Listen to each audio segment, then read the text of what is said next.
Insane in the Membrane. Hello and welcome to Insane in the Membrane's top 10 biggest episodes in no particular order. As I say, they're all brilliant. Every single episode we've ever done, everyone is brilliant, but some get lost in the mix. There's so many podcasts out there now. We've got 150 episodes plus, so we're trying to flag up a few more names that people might be interested in. Some of the good ones. They've all been brilliant. You really should check them all out. Tell your friends as well. Tell your friends this is a brilliant podcast and they're missing out on it, Also, thanks to our Patreons, as always. We couldn't do this without you. Thank you to Roger Shaw and Travis Smith. Thank you, guys. We really appreciate everything you do. Like I keep saying, any money that we get, it goes back into the pod. So thank you so much for that. This is another episode from April 2020. A great time to get guests on because no comedians. Didn't have any work. We were just all shut down. We were doing a few Zoom gigs and things like that, but we weren't going anywhere. So it was a great time to get some brilliant guests, but people that are normally too busy because they're all over the television, they've got too much on. And this is a guy that I've loved for many years. He's a great comedian, great guy. I saw his show in Edinburgh a few years ago and it just blew my mind. Just some people you just know, you're like, yeah, they're going to be stars. And it was Tom Allen. You know Tom Allen from Great British Bake Off. I can't even say it. This was at home at his parents' house. So if you want a visual image of this, look out for his episode of MTV Cribs. It's really funny. Just showing him around, showing a bit around his parents' house. Brilliant. The tech was a challenge again, but thanks to the magic of producer Paul and Tom at his end, we got it going. We did what we could, and it worked. And they worked it out, and we had a great chat. So coming up now is the brilliant Tom Allen. Of all the things I thought would be affected, not the John Lewis delivery routes. I mean, one thing. Surely, give us that. What sort of matches have you got, Tom? Well, actually, we can talk about this on. I don't know if you want to talk about it in a moment. I'm rolling. It sounds really good. Is your fish tank off, Rich? Yes. Brilliant. Is that a euphemism? Let me just switch off my fish tank. Yeah. All right. It's off. We're ready to go. Thank God for that. I know. Well, what with John Lewis and now the fish tank? I mean, yeah. Let's just scrap it, Tom. Let's just forget let's call the whole thing off. The mattress I've gone for is, when I went into the shop and the lady there was quite forthright in her opinions about what sort of bed I should have, including her thrusting her arm under the small of my back to see if it was supported, and at one point lifting my pelvis. What? I mean, I hope she worked there. And it was too. The one I thought I wanted was too hard. She said, for your weight, which is in the region of 12 to 13 stone, she said you're not gonna experience the kind of all the springs underneath, all the pocket springs. So she said, you're better off going with a soft one that you can actually feel. Oh, okay. So I was like, oh, okay. So I should have gone back to try it again. Then the worldwide pandemic came in, and now you're stuck. And then I thought, you know what, I'm just going to take a chance. And I'm quite excited about my first night's sleep on it tonight. You'll sleep like a baby, I imagine. You'll be hugged. I hope so. I mean, I'm not bad at sleeping normally, but sometimes I do have quite strange dreams. I don't mind telling you, Rich. No, we all have. I've had some strange dreams the last couple of weeks. Oh, really? Maybe. Yeah. Colleagues I've not worked with for a while, like in comedy. Oh, come back. Hanging around with them. Been odd. Oh, Rich. Spectres of your past. That's what it was, yeah. I used to work for a bedroom delivery firm. Oh, yeah. And this lady that you've had now, she sounds excellent, like really getting involved. Like, I don't know about touching your pelvis, but... Listen, but they used to have posters up on the wall telling you how much sweat that you pump into your mattress of a night and things like that. Really? Yeah. Gross. Liters. Oh, that's gross. Oh, that's funny. Oh, well, good. I'm glad I've replaced it because it did feel like a bit of an indulgence. But then a friend of mine said she'd inherited some money. Okay. And she said she wanted to, I don't think I got the impression it wasn't millions, but she said, I'm going to spend this money on something worthwhile. I know I'll get a mattress. And she said it's been a great investment. Oh, absolutely. So important. Well, I was always told, get a good bed and good shoes, Because if you're not in one, you're in the other. That is excellent. That is excellent. What a wonderful motto for life. Yes, a great bon mot. Have you put many pairs of shoes on in the last couple of weeks though? That's the thing; they're getting dusty. So one of my tasks today, tidy up my room to make it ready for the new mattress, and polish my shoes. I love polishing my shoes; calms me down. Do you know what we've got all the polished stuff as well, and there is something about having them all lined up and just doing just. I like that, and I like to wash up. Do you now? Yeah. Yeah, that's nice. I like a really big pot that you've used to do a. Oh yeah. Yeah, really get in there, real. Oh, good idea, Rich. Do you soak it? Do you soak it in something? Soak it first, and then really get into it. I really enjoy that when it comes off clean, and this is something I really enjoy that. It's not very exciting. No, I think that in these times that's pretty much a Jason Statham movie. And, I think isn't bicarbonate of soda one of those things people like to use on stuff or. I think so. Yeah, that sounds about right. My mum will sometimes use washing up powder on a very stubborn thing if it needs a lot of soaking, and then and then you can put it in with the washing up powder, with some water, and then put it back on the hob, bring it to the boil, and then clean it. It comes up magic. But I don't know if that is great idea. But I don't know if that's toxic. It might not be good for you.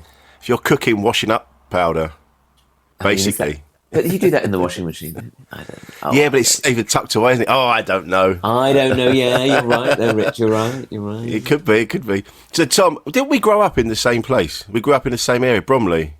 Oh, yeah, I forget you're from Bromley because now you've defected to the other side. Yes, I have. My dad's not pleased. The other side of the tunnel, the Dartford This tunnel. is it. Yeah, I'm living in Essex now. Dad's not pleased. Whereabouts in Bromley were you, Rich? Well, we grew up in Alpington. Alpington, yes. Alpington, just up the road. So, but I was born in Bromley Hospital. Were you? I was born in Stone Park Hospital in Beckenham. Claim to fame, John Major was born there as well. Oh, really? Apparently. So there really goes. And, I remember seeing your. I remember when I first saw you perform, and one of my favourite jokes of yours is when you were telling everybody at school to call you Emperor. Oh, I told her yes, and it really made me laugh. And I imagine, was it like that for you at school when you were growing up? me being imperious, yeah. What did I'd say? I never fit in at school mainly because I told all the other children that I was an emperor. That was it. Yeah, I think I was quite unusual at school. Yeah, I think I was. I think I think lots of young people are. I think we're quite. As children, we're quite naturally quite creative and quite imaginative in the way we perceive the world and ourselves in it. But then we get it sort of thrashed out of us by the horrible personalities of the other children. Yeah. You thought I was going to say the adults there, didn't you? Yeah. No. I said this the other day. I was always felt different, but I didn't have the courage to be different. Yeah, I was always, right. that sort of thing. So I just kind of went along with what everybody else did. And was that the same with you? Well, yeah, I think particularly for me, it was more primary school than secondary school. Like I remember secondary school was sort of fine because it was big enough that you can disappear and you find people that you connect with and you find you're sort of open to sort of pursuing interests. Whereas at primary school, you're just sort of expected, you're just sort of thrown out into the playground and all expected to get along. And I've always felt like I was much older than everybody else, even though I wasn't, and just better.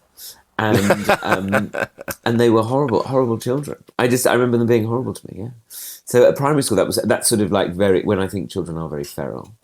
They're very sort of, they kind of, it is like, I think it's much more Lord of the Flies, isn't it? Yeah, absolutely, yeah. I found that more difficult, but I think that's unusual. Most people are like, oh, I love primary school. I was just having a lovely time. And I think I just sort of thought about it. I think I was, as my father would say, too oversensitive. Oh, really? Yeah, probably true. But now, of course, being oversensitive is actually my strength. Oh, absolutely. I think more people should be more sensitive, if anything. Well, not too much. we still need that manliness occasionally. Yeah, But I'm still looking for it in myself. But what about secondary school? Was it a mixed school? Yeah, comprehensive, co-ed. In Chislehurst. Where did you go to school? Derek Wood. I was a teacher's assistant at Darwick Wood. Were you now? Yeah, when I was at college. Yeah. Is that a nice school? Because I always feel bad for them because they have the worst uniform. They have the brown and yellow uniform. Oh, it was so gross, wasn't it? Gross. Oh, the worst. But maybe it was a lovely school. It was a lovely school, and the kids were lovely. The kids would be. I was talking about this the other day. They'd be nearly 40 now. They were 9 when I was there. That's insane. Yeah.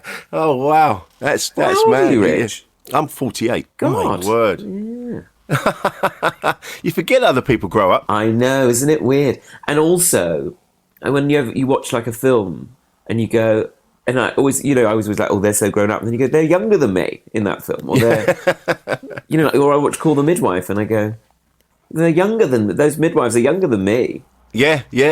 Well, you see photos of people from when they were demobbed. Yeah. From the Second World War, and they were like 20. Well, they look like 40. They look like my age. I know. My dad always loves to make the joke of, whenever you see like a bit of footage from like the 50s of like a house, like a housewife who from the 50s who's probably like really probably about 60, but my dad always loves to go, oh, she was only 30, she was only 25. Because I think everybody looked older, like men and women always looked older than they were. Like my mum looks younger now than she did then. I think. Oh really? Yeah. Well, I think all those perms and stuff were all quite aging. Yes. Maybe that's just the era I'm in. I think so. It's funny, whenever Dad's Army's on, I'm with my parents. All younger than us now. No. Yeah. And they always say, oh, Clive Dunn was only 20. Oh, yes, he was there.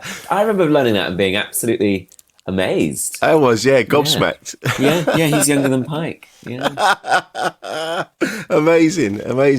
Did you go to university or anything like that? No, Rich. I was I don't know what the word is. A Philistine, I suppose. I felt at the end of a very arrogant young person. I felt at the end of secondary school that I really wanted to. I really wanted to not be in education anymore. And I felt this very strong will to just sort of go out and try and do work and be a grown up and sort of pursue my ambitions on my own terms. And I didn't see the point of university. My dad really wanted me to go. He didn't go. No, my mum didn't go. They weren't given the opportunity at that time. And yet my dad especially really wanted me to go, but I didn't know. I just had this very strong feeling that it wasn't for me one way or another. And I don't particularly regret that. I think it's, I would have liked to give myself maybe the space to allow myself to live a bit and sort of go and just learn stuff for the sake of it and be a bit of a party animal, have fun. Yeah. At 18, I didn't want to do any of those things really. No, I was the same. Yeah, it wasn't like my mum and dad didn't go to uni. My dad went to art college. Oh, that's nice. Because I think that's what everybody did. Because he was around, late 60s, so everyone was going to art school and being all Velvet Underground and being all Warhol, that sort of thing. So so there was that element in my life. But I was the same. I didn't know what I wanted to do. I didn't, I didn't have any. There wasn't anyone strong enough around me that was kind of leading the way. So I was into music, but I didn't know I could make it myself. I was into clothing, but I didn't know about, fashion and things like that. So I kind of just drifted really. It was odd. Oh, really? Yeah. I think a lot of people do that. Like, I think, I sort of wish they said to people when you're like 18, like, just mess around until you're 30. Just mess around, have fun. Yeah. Maybe if you want to be a doctor, you should start a bit sooner. But even then, I know people who've retrained as doctors at sort of 25, 26. I think, as long as you've got the base education there, that saves a bit of time. But I think that, we put people under a lot of pressure. Yes, definitely. I don't know. No, I think you're right. I mean, I didn't really know what I was doing. Then I was a dad at 20, so then that became everything. Oh, were you, Rich? Yeah. Oh, so then I was a dad. So that was more important than doing anything else. So I did any job that came along. So this is why I got into comedy late. I didn't realise I could do that. Sure. Well, I remember studying comedy, and at that point, it was very different. It was a very different place, I think, in that it wasn't really for eccentrics, really. Well, there weren't No. really unusual people there. Yeah, you had one or two. Every now and again, you'd have like the Julian Clary with the Joan Collins fan club, and Well, yes. I mean, I only got into comedy sort of in 2005. okay, But before that, yeah, there'd been people like Julian. But when 2005, it was very blokey, I thought, very kind of machismo. oh really? Yeah, I think it was only. I mean, I'd always grown up loving Victoria Wood, Right, yeah. but there was no way there was anybody like her around. In my experience, of course, I didn't see everybody, but there were people I know.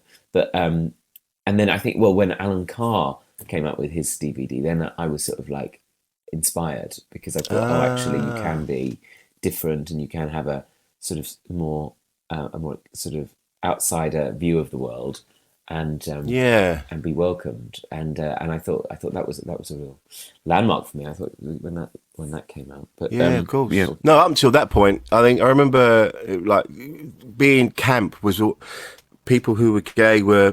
It was more of a caricature in comedy. Like, so you had Larry Grayson and John Inman and sure, yeah. So they were like kind of overblown versions of a very camp man. It was like, oh mate, that sort of thing. And and it wasn't until later on that, like you say, Alan Carr, that kind of, for want of a better word, like normalised it. I went, no, this is a gay man, but that's irrelevant. He's a funny man, and it wasn't a character as such. I think sometimes, like I like Larry Grayson. They're often kind of, I think often maligned for some reason. But I don't know why.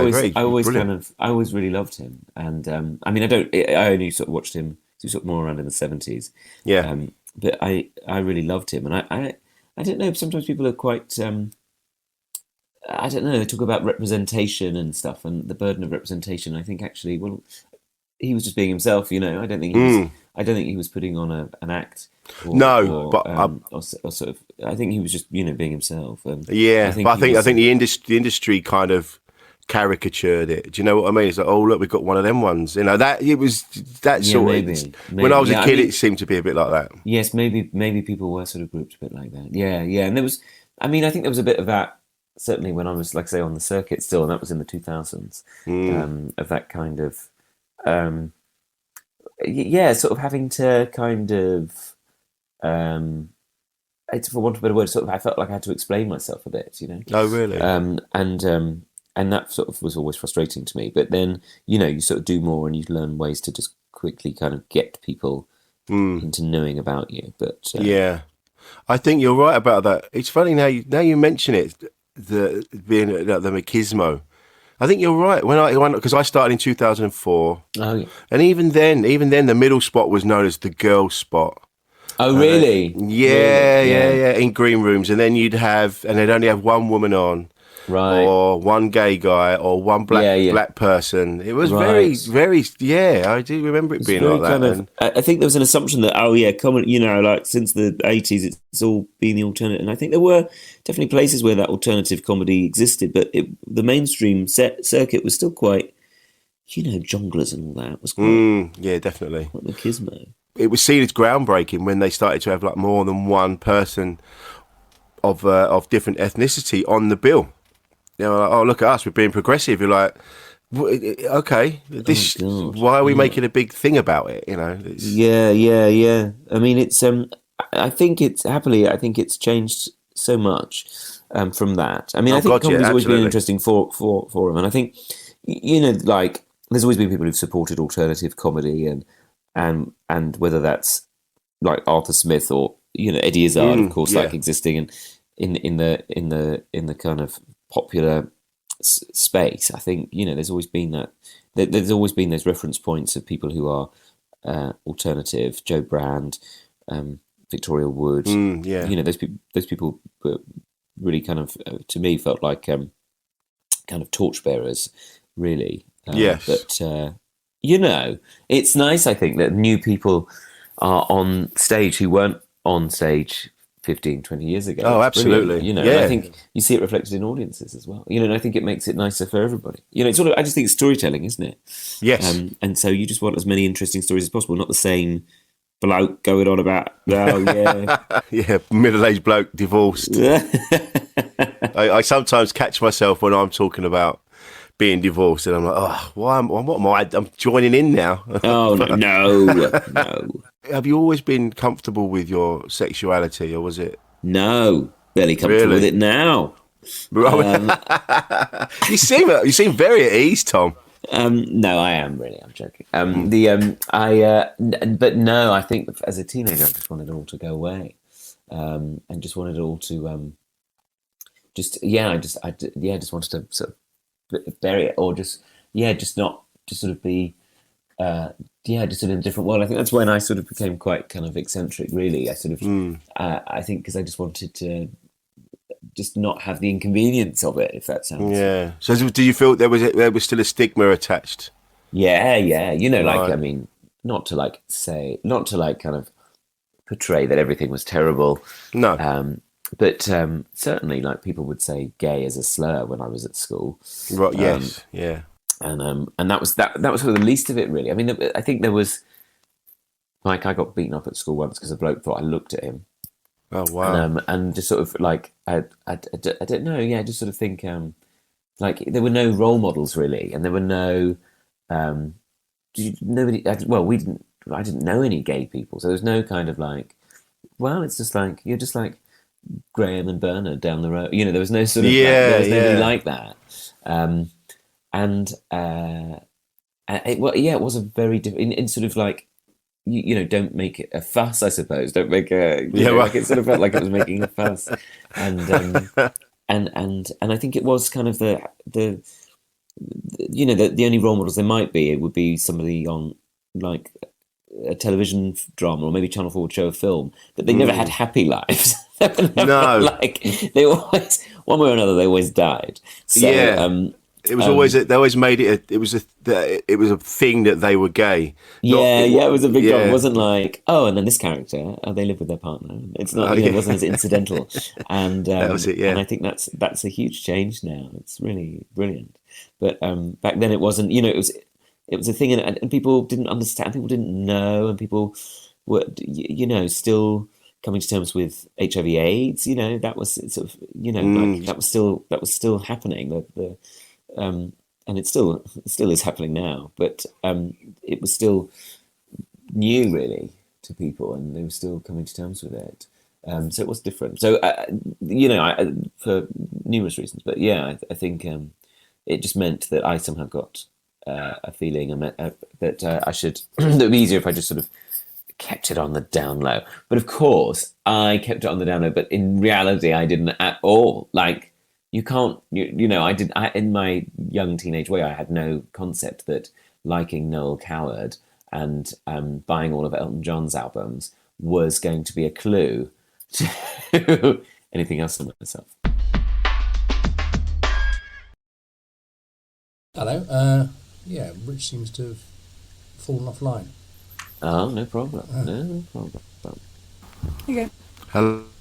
He's back. Oh, there he is. Hello. Sorry. It's all right. Technology. Yeah, no problem. There we are. Sorry, Tom. That was right in the middle of it as well. Is that Jade in the background? Yeah, Jade's in the background. Yeah, she's really upset. Hello, love. He says hello. Hi, Tom. And I'm listening to you on headphones, so she's upset she can't listen in. Get back into that chat. I remember the first gay person I ever met was a guy called Stan Darcy. And he used to drive the ambulances that used to take old people to an old people's meeting place in the daytime. Yeah, and I used to assist him on the ambulances. And then I remember, I can't remember. I'd had some trouble with a girl, and I just went, "I'm going to ring Stan," and he went, "Yeah, come round." And I remember just sitting with Stan, and he was giving me all this advice. Oh, did he? What did he say? Yeah, probably need to meet lovely Stan. man. He's probably gone by now, I'm afraid. Oh, he wasn't a young. He wasn't a young gay. No, he was an older chap. He must have been in his 70s then. So yeah, but he was a lovely Stan Darcy, whose name was. Yeah. Stan Darcy. What a great name. And I'd never experienced. I'd never met someone who was gay before. You'd never slept with a gay man before. I'd never slept with one before. It was funny. He was never flirty or anything like that. But he now and again he'd go, just if you ever you know, want to experience anything, you know. But he wasn't rude. It was all very charming and lovely. Oh, blimey. But I went to an all-boys school, and there were, looking back now, I know there were a couple of guys that were gay, but they weren't. They just because they would just get hounded by everybody. Oh. It wasn't very nice, Tom. I've got to be honest. You know, When was that? What year was that? What sort of era? That would have been 83 to 88. Oh, blimey, yeah. So it was just, and I've seen one of them since, Paul, and he's dead. Yeah. But I've seen them since, and they're both gay, and they must have been hell on earth for them at school. Oh yeah, it must have been terrible. Well, I hope that they are happier now. They seem very happy now. One of them was on the television. It's not like My People to Be performance. It was like on a wife swap thing. Oh. Well, And they swap partners. What a swap! I've got a wife. It was on. What is this? And it was They like swap that. Partners. Oh, Yeah, they is it on did, Channel 5? Yeah, but I think it was, yeah. Yeah. Oh, lovely. But so that was. I said this yesterday. I was talking to Romesh yesterday, and we were talking about the people I grew up with. When I see them now, they're on Facebook and they're all sharing like right-wing, racist, homophobic stuff. And I grew up with these people, but I'm not like that. And I think it comes down to music.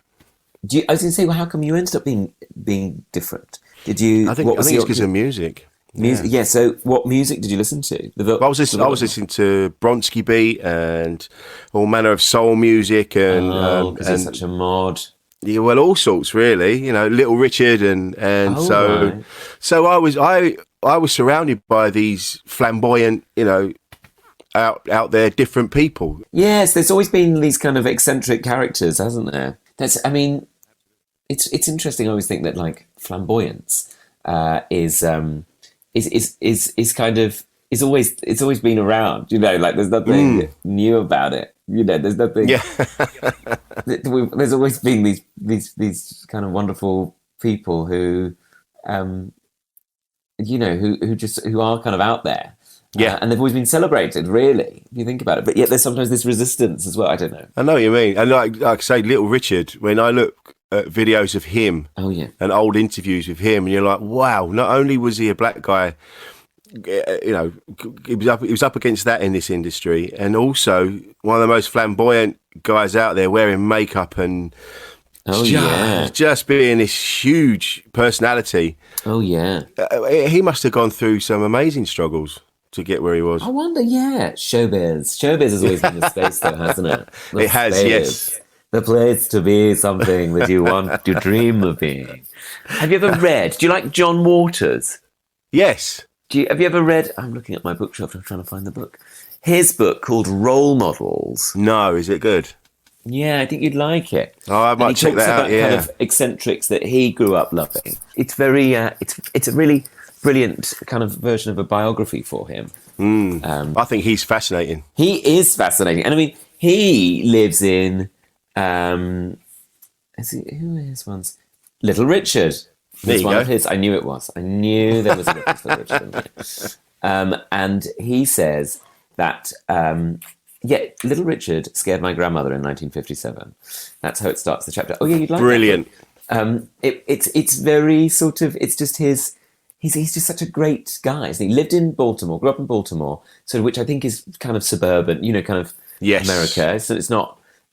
It's not a, you know, particularly extravagant place. No, it's just outside. Is it just outside Washington? Is that right? Something like that. I think so. Yeah, I think so. And yet found the kind of exquisite in the everyday, and I love that. I love anybody who does that. And I think, you know, in the lockdown, everybody's like, oh, appreciate the trees and stuff. But I think you know, there's lots of great creatives who just sort of are able to kind of pick up the details of everyday life and turn them into really kind of cherished things, and I love that in people. Well, we've got some artwork which is it's just a graphic drawing of just a 1960s terraced house, and it just looks brilliant, but it's just a 1960s terraced house. But so I love that, you know.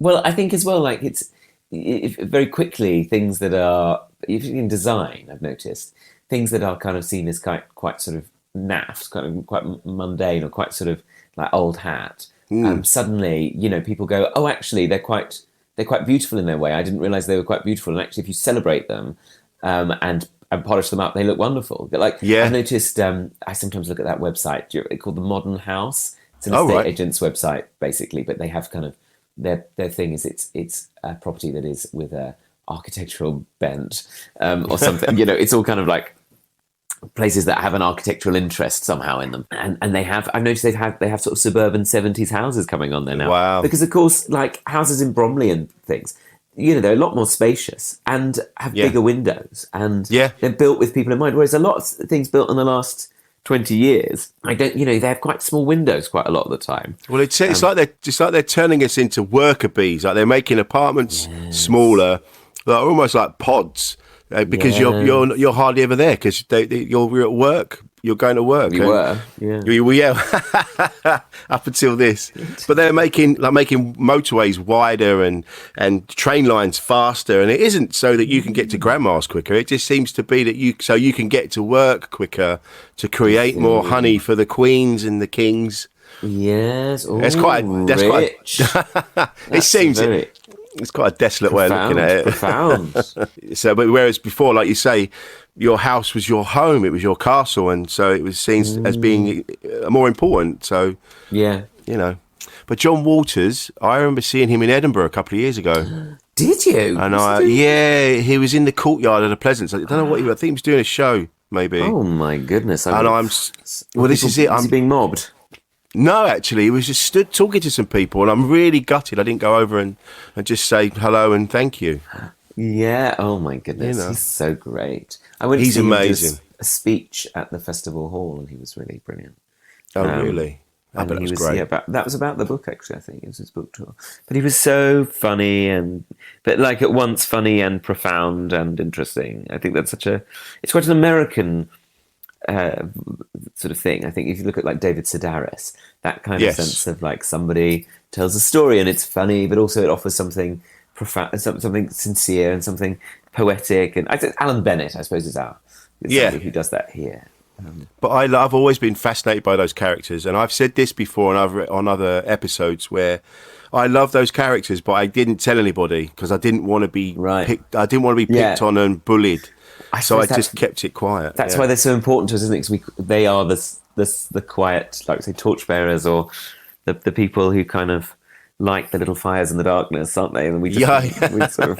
I remember going to Bromley Central Library all the time and looking up books about Noel Coward. And, amazing! And just sort of spending ages going through it. I mean, a library is such a wonderful place. Yes, and Bromley Central Library is great, and you could take out CDs.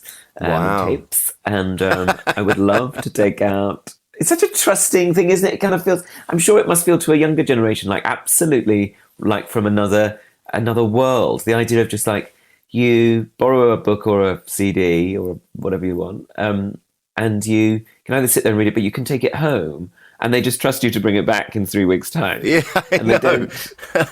You know what I mean? Like now I think they'd be like, "What? No, I'll never see that again."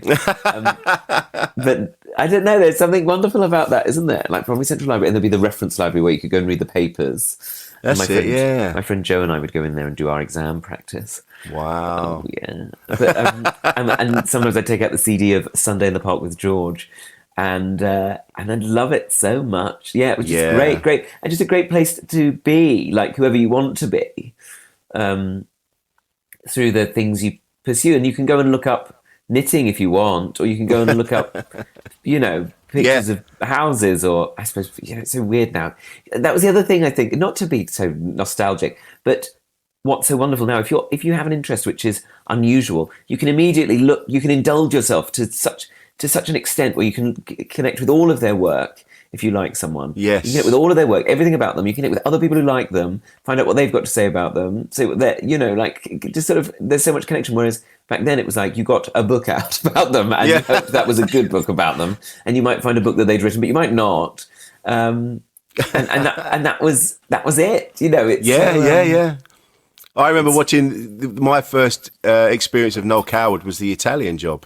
Oh, of course. That was always on the television at various points when I was a kid, but I remember as well as loving the usual the cars and all the bits and bobs, that I really liked Noel Coward's bits in it. Oh, did you? Yeah. There's Mr. Bridger, and I thought, who is this guy? And I remembered, and then my nan had I think she had a tape or something like that, and it had his stuff. I listened to it quietly, so nobody knew. And What's he doing? but brilliant. I just loved his way. I just loved his use of language was fantastic, and I'd never heard anyone speak like that, but in a funny way. Yeah. Well, it's funny, isn't it? I think we connect with eccentrics, don't we? Like we say, I think we sort of. And particularly as a kid, I remember being similar to that, kind of gravitating towards people who on television who seemed unusual. And I go, I like them. Yeah. I don't know why. A lot of the time, I didn't know why. Yeah, absolutely. It's like, well, going back to Larry Grayson, I just thought he was wonderful. Yeah. And he had with his glasses on his little strings, and I'd never seen that before. It was just like, oh, he's lovely. Yeah. And we had Liberace as well when I was a kid, and Liberace was. I just going, wow, what is happening here? And he didn't give a shit, did he? No, I mean that whole film back then was extraordinary, wasn't it? Yes. It was such an extraordinary, insight into his world. I mean, and he's in a film called The Loved One, which is written, I think, by I want to say Evelyn Waugh. I'm going to look that up as I'm saying that to you. And he plays basically it's about an English writer who lives in Hollywood who dies, and then all the other English writers who happen to be out there have to organise his funeral. But it's basically a takedown of like death in America and how like particularly in Hollywood how camp it is. Yeah. And Evelyn Waugh, I was correct. Aren't I wonderful? And Liberace plays the coffin salesman that they have to go and see. And I think he only has like a couple of lines, but he just stands there and he goes, "Oh yes, all our caskets are waterproof." And I don't know why. It's just the way he's not being funny. Just the way he says it with such kind of. You just can't help being Liberace. He can't help. Yeah, exactly. Being this big character, just sort of loitering around the back of these coffins he's selling. It's actually I should watch that again. I haven't seen it for ages. It's a really funny film. I love that. Kind of sad, but yeah. I'll have a look. I love those characters. Like when I saw Philip Seymour Hoffman portraying Truman Capote. That's a great film. I had no idea that he was like that. That was what Truman was like. You're like, holy shit! Wow. Yeah, man. And that whole bit where he's like, he can't go to the execution. He can't. Oh yeah. You think he said, that's a great film. There's another one though, isn't there? That's brought out at the same time that's apparently as good, if not better. Oh really? And there was like at the same time, two people made films about Truman Capote. Oh no, I've only seen the one. Oh well, I've got time now. Yeah, but then you say that, Rich. Have you though? Because I find I haven't got time. I think, I've got time. I'm going to watch every film I haven't seen. I'm finally going to watch all those Star Wars films I'm supposed to have watched. You've never seen Star Wars? Never seen Star Wars, like the program. Never seen it. Yeah. Oh, I think you won't connect with it now. Flash Gordon, I like. I watched that a lot as a kid. That is the camp. That's Camp Star Wars, isn't it? Very much so. Very much so. I loved that film so much as a child. Oh, it's incredible. And I had no idea why that was kind of again a telltale sign. But we loved it as well. We went to cinema to see that. Did you? And, wow. Yeah, we were. So I would have been 8. He only recently passed. Max von Sydow. Yeah, last week before. Last week. Yeah. I mean, yeah. What a night. It's sad. But the thing is, though, Rich, you must never watch that film in high def because. Oh no! Like a lot of those, like I watched Murder Under the Sun, I think it is, the Agatha Christie one with Peter Ustinov. Oh yeah, and Maggie Smith, and it's you can hear the set because of course he's just walking around on like blocks of MDF, and you can hear it and you go, that's not a set. And then similarly with Flash Gordon, you go, oh, that's just a piece of crappy wood covered in foil. It's not. No! It's with not. With the tree stump, where he puts his hand in, you'll just see that it's. It's crappy papier-mâché. Yeah, everything's rubbish. But then you make it's why I think it adds to it. I love that kitsch element to it. Yeah, it's and ridiculous. the Queen soundtrack. I mean, again, all the signs were there. And I'm drawn to it, like a magpie, drawn to something shiny, drawn Yes. to it, just because it was so camp. But I didn't know it at the time. I was like 6. Well, all that I remember that yeah, we had Flash Gordon. I remember Rocky Horror Picture Show was on a lot in my house. Oh yeah, I think once we got a video player and it got recorded, my mum and dad had that on all the time. people who you wouldn't expect really like that film. I think again it sort of provided an outlet for a lot of people. I think so. Which they didn't realise. And it became when they used to play it at a certain cinema might have been Notting Hill or somewhere, and people used to go dressed as the characters and act it out, and it was huge. And my mum and dad are quite straight laced. They just absolutely adored that film. Well, yeah. There you go, though. That's it in Bromley. People are like, but then we gave birth to David Bowie. Absolutely. I mean, Billy Idol. And Billy Idol. People. The thing about David Bowie is everyone's like, oh, well, he was born in Brixton. It's like he was born there, but then they left. Yes. And that's Britain's got the mural because Britain's all trendy, and that's where everyone went to lay the flowers. But actually, bullshit. Like he was from boring Bromley, and the boredom was what generated David Bowie. Yes, and they did Bromley in typical Bromley style. I think where he did his first gig was in Beckenham High Street, and really, it's the 3 Tons or something in Beckenham. Oh, I know, yeah. But now it's a Zizzy's. And I think one person put a flower outside and they took it down. So and then they put a ziggy zigzag on the pavement, and all I saw in the local rag was, oh, a lot of people complain. I mean, what if the elderly could get confused by it? They might fall over. God. I mean, but that is the breeding ground for a personality like David Bowie, isn't it? Oh God, yeah. I remember I used to work in a bar called the Lazy Toad in Beckenham. That was my first bar job. It was on the bridge. Langtry's was downstairs. Lily Langtry's named after Edward VII's mistress. Was he really? Now renamed as the Bridge Bar. That little bit of romance has been lost. I so love the Lazy Toad. Well, yeah, I don't know about the Lazy Toad. That might be there. There are some bars on that bridge. Yes, it was one of the. It's what's now known as the Bridge Bar. That was the Lazy Toad. But we used to go to Langtry's when I was a teenager, and so downstairs was all dance stuff, and upstairs was all the Happy Mondays and the indie stuff. So that's interesting. There's something for everybody. Yeah, it was lovely. Oh, yeah. See, I don't remember it being like that. I always remember it being quite frightening. I was always terrified. Oh, really? Terrified of other people, Rich. I think I still am, to be honest. I mean, and then when I was doing stand-up, I was basically performing to them. When I started out, and I was still terrified of them. But you didn't feel like you had sort of dominion over them now? You were in front of them, and they were the captive audience sort of thing. I don't know. I was probably just trying to humiliate myself more. I don't know. But do you find are you quite a shy person, really? Or I'm not. I don't know about shy, but I think I've been at my most content when I've been doing the most mundane things. A bit like you saying, doing a bit of cleaning. I think the idea of one day I'll have my own place, and I love the idea of just keeping it clean and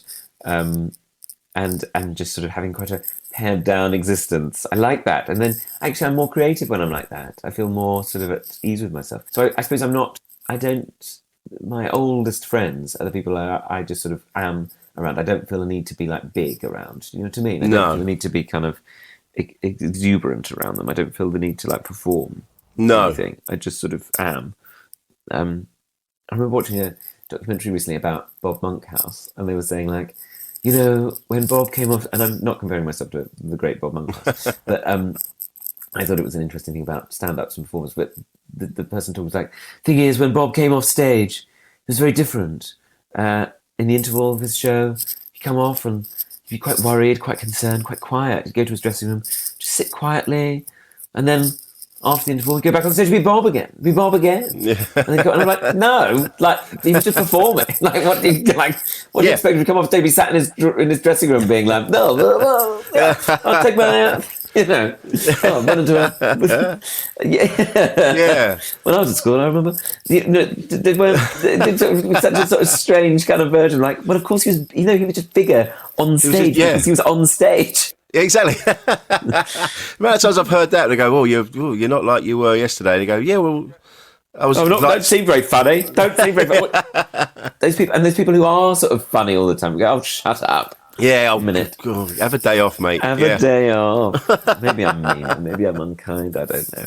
No, not at all. But you passed your driving test as well, finally. Yeah. Oh, well, a few years ago. But I'm a bit out of practice. Again, I'm just scared of other people. I get their aggression and I don't like it. I take it. I'm oversensitive. Oh, yeah. Back to that. Yeah, of course. Yeah, you've got to rise above it, Tom. I know people are so mean to me and I just want to pull over and cry. And I make mistakes and then people get annoyed and everyone's so unsympathetic. Oh, terrible. What, you mean they're mean to you when you're driving? Yeah, they're so mean, Rich. I get one thing wrong. Or you're not going fast enough. Like, I'm going at the speed limit, 27 miles an hour and a 30. It's completely fine. People, I don't know what it is about people being put behind the wheel of a car, but they do turn into absolute animals. Yeah, all the time. Yeah, there's an aggression. I don't know if it's the energy of the machine that's ramping them up.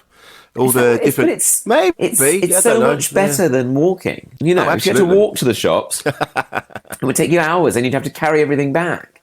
Yes, I love to drive. I do love driving. I do like it. When I'm on the relaxing. motorway, I like it. You know, when I'm on my way, I love that. But I'm always diligent about the speed limit. And I know that's boring. There is something odd about someone who obeys the speed limit to the absolute number. It's an odd one when you're driving. But I'll get caught and then I'll get. Yeah. Oh yeah. I don't remember the last time I had a clean license. Oh really? Oh, does everybody get points and things? Everyone's got 2 or 3, or 3 or 6. Yeah. Oh, I had a clean license for a bit, and that's because I didn't have a car. And then as soon as I got a car again, 4 points on it again. Ugh. Oh, right. Yeah. Yeah. I mean, most people do fling themselves around too fast. Yeah. I think it gets in my head and then I think, oh, that's when I make more mistakes because I'm like, oh, everybody's annoyed. I'm sorry. Just ignore it. Block them out. Put your music on, Tom, and just block them out, mate. Do you think? Yeah. Yeah. No, nobody's judging you. They're not going, that bloody Tom Allen. There's that bloody Tom Allen. I'm going to, look at him getting in the way. No one knows it's you, mate. Just ignore it. Yeah. Yeah. Rise above, mate. You're better. It doesn't matter. You're better than that, Tom. I feel like I should have like a sign in the back window that's like sorry. Sorry. You can get LED signs that you can type. Well, not while you're driving, but you can get your passenger to type into it messages to the people behind. Oh, really? Yeah, just go fuck yourself. Yeah, go fuck yourself. Yeah, calm down. Calm down, you idiot. But how are you coping with the lockdown, Tom? Are you all right? I'm okay. I'm okay with it, actually. I don't know if anybody else has this, but I have waves of being content and then being very anxious and worried. And oh, God, yeah. I think everybody, there's a couple of friends yesterday I was kind of trying to talk them down from a shit day. Oh, right. Yeah, Jade and I, we had a massive row on Sunday. Oh, it's just, you're bound to, you're cooped up together and... Yeah, we've all lost we've lost the one thing that we were all doing. Yeah, so it's all people are losing jobs and money's tight and yeah, you're allowed to have those days where you're just like fuck this, you know. Yeah, well, it's interesting, and there's little insecurities creep in, and you know all those little voices kind of come in sometimes. Of course, yeah. So that's a bit upsetting. But you're with your parents, is that right? Yes. Yeah, which I've been living with them for a long time. But it is actually very nice. I'm very lucky, and it's nice to be making sure they're okay. I was staying with some friends, and I was actually sort of thinking, I hope mum and dad are all right. And then, of course, you see them, and they're like, "We're fine. Shut up." That's like my mum and dad. My dad's mum put a message up on Facebook the other day going, "Oh, Dad's gone to hospital." And I'm like, "Why? Jesus. Why? What's going on?" And he went, "Oh, he was doing some gardening and his finger's septic." I'm like, "Oh gosh, was he all right?" Are you? Yeah, he's fine. But you're like, "Dad, Mum, don't put that on Facebook." Yeah. Oh no, yeah. Yeah. He's like, you got me. My dad's 74. I don't need that. Oh yeah. that worry. But yeah, they're fine. But yeah, they're fine. I think everybody. We all need to just be there for everybody and understand that we're all going to have high days and low days, and not everybody's being productive, and we're not having no one's no one's writing their novels just yet. Yeah, it takes a bit of time. We'll get to it. Yeah, that's true. We'll get to that. That's true. I mean, it's sort of we're at the time of recording this. What are we? Sort of 2 weeks in now, basically. Well, yeah, we've been 3 weeks now, and we're doing things like this. It helps. Yeah. You feel like you've done something, which is nice, and people have Go on, Tom. Go on. People are what? No. Yeah, people are what? People are pleased that people are pleased that we're still doing the podcast. So thank you. Oh, that's nice. Yeah, that's nice. It's just good, isn't it, to have a bit of a routine if you can. Do a bit of exercise if you can. Absolutely, yeah. That kind of stuff I think makes a difference. But it's hard. It's definitely hard to do, and I find working out on my own isn't exactly the best fun. No. So, but try and sort of find, even if you do 20 minutes a day, anything you do is fine. Absolutely, anything you do that was different to yesterday. And I think if you can go out for a quick walk, go and do that. If you can, if you're not, just make the most of your one allocated walk a day. Go out in the evening. There's not many people around. Yes, I like the evenings because that's when people have their lamps on, and that means I can look in their houses, which I love to do. Tom, this has been lovely. Thank you so much. Well, I am very glad to chat to you, Rich. It's lovely to catch up with you. And you. It's been lovely. Absolutely lovely. And thank you for having me on your lovely show. No, thank you for taking the time, Tom. I'm glad we could make it work. And, anything else you need, just let me know. But otherwise, I'll hang up now. I'll hang up. Is that how it works? Wonderful. I think so. I think producer Paul will be there somewhere. Paul, do I just press X? Is that all I need to do? That's all you need to do. All right, great. Wonderful. All right. Thank you, Tom. You guys. Have a great day. Bye, Tom. Jay, bye. Bye. Insane.